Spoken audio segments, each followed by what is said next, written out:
അയോധ്യ സംഭാവന കൊള്ളയിൽ CBIയുടെ അന്വേഷണം വേണമെന്ന് ആവശ്യപ്പെട്ടുകൊണ്ടാണ് ഈ പ്രതിഷേധം. സമരത്തിന് പിന്തുണയുമായി പൂർണിയ MP-യും പപ്പു യാദവും എത്തിയിരുന്നു. ഫിറോസ് ഷാ റോഡിൽ വെച്ച് പ്രതിഷേധക്കാരെ പോലീസ് അറസ്റ്റ് ചെയ്ത് നീക്കി. ആദിൽ പാലോട് വിവരങ്ങൾ നൽകും. അതിൽ ഈ അയോധ്യ സംഭാവന കൊള്ള അത് പാർലമെന്റിൽ തന്നെ വലിയ ചർച്ചയാക്കിക്കൊണ്ടിരിക്കുകയാണ്. പ്രതിപക്ഷം അകത്തും പുറത്തും വലിയ പ്രതിഷേധം നടക്കുന്നുണ്ട്. UP-യിൽ തെരഞ്ഞെടുപ്പ് അടുക്കുന്നു. പ്രധാനമന്ത്രിയും ആഭ്യന്തരമന്ത്രിയും പാർലമെന്റിലേക്ക് പോലും വരുന്നില്ല. അവർക്ക് എന്തു മറുപടി പറയണമെന്നുള്ള കാര്യത്തിൽ തന്നെ വലിയ പ്രതിരോധത്തിലാണ് പാർട്ടി. അപ്പോഴാണ് സന്യാസിമാർ പ്രധാനമന്ത്രിയുടെ വസതിയിലേക്ക് ഇത്തരത്തിലൊരു മാർച്ച് നടത്തിയത്. ദേശീയ തലത്തിൽ തന്നെ വലിയ രീതിയിൽ ശ്രദ്ധിക്കപ്പെടുകയും ചർച്ച ചെയ്യപ്പെടുകയും ചെയ്യും എന്നുള്ള കാര്യത്തിൽ ഉറപ്പല്ലേ ആദ്യം?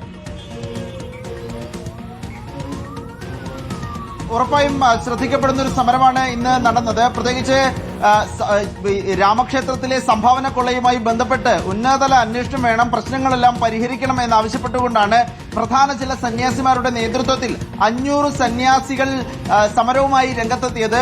ദില്ലിയിലെ മണ്ഡി ഹൌസിൽ നിന്നും ഫിറോസ് ഷാ റോഡ് വഴി പ്രധാനമന്ത്രിയുടെ ലോക് കല്യാൺ മാർഗിലെ വസതിയിലേക്ക് പോകാനായിരുന്നു പ്രതിഷേധം തീരുമാനിച്ചിരുന്നത്.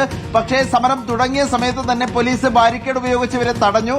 പിന്നാലെ പ്രതിഷേധത്തിന് ഐക്യദാർഢ്യം അറിയിച്ചുകൊണ്ട് പൂർണിയ MP, സ്വതന്ത്ര MP പപ്പു യാദവ് കൂടി എത്തുകയും പിന്നീട് റോഡിൽ കുത്തിയിരുന്ന് സമരം നടത്തുകയും ചെയ്തു. ഫിറോസ് ഷാ റോഡിൽ വെച്ചാണ് ഈ സമരക്കാരെ ദില്ലി പോലീസ് തടഞ്ഞത്. കുറെ നേരം റോഡിൽ ഇരുന്നും കിടന്നും സമരം ചെയ്തിട്ട് ശേഷം ഈ സമരക്കാരെ ഈ സ്വാമിമാരെ പോലീസ് അറസ്റ്റ് ചെയ്ത് ബലമായി കസ്റ്റഡിയിലെടുത്ത് മാറ്റുകയായിരുന്നു. ആ ദൃശ്യങ്ങൾ നമ്മൾ കാണുന്നുണ്ട്. ഏതായാലും രാമക്ഷേത്രത്തിലെ കൊള്ളയിൽ പ്രധാനമന്ത്രിയുടെ വസതിയിലേക്ക് ദില്ലിയിൽ മാർച്ച് നടത്തിയിരിക്കുകയാണ് സന്യാസിമാർ. 500 പേരടങ്ങുന്ന സംഘമാണ് സമരവുമായി ഇന്ന് രംഗത്തെത്തിയത്. സമരം തുടങ്ങിയപ്പോൾ തന്നെ സന്യാസിമാരെ ഉടൻ തന്നെ ദില്ലി പോലീസ് അറസ്റ്റ് ചെയ്ത് മാറ്റുകയും ചെയ്തു.